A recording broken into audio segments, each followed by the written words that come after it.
Hey, it's Dougie Wood, and in this video, I'm going to show you two separate ways that we can actually merge two text columns together.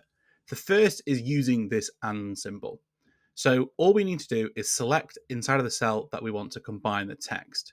Then what we're going to do is use the equal symbol and select the cell with the first text that we want to put as part of our merged text.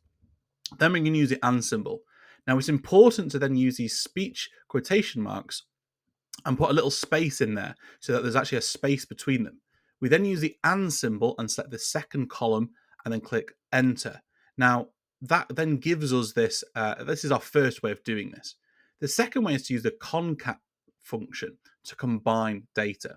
It's very similar.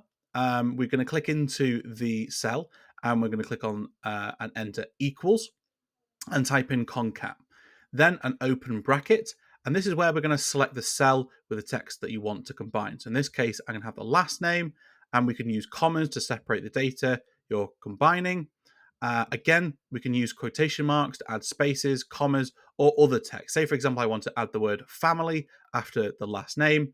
I can type that text in there. And then I can use a close bracket. And then once I click on enter, you'll see it's added the word family after that person's last name. Again, we can just drag that column down if we wanted to apply it to all columns. If you found this video useful, please do subscribe to my channel and check out the video that's linked on the page here for more Microsoft Excel tips.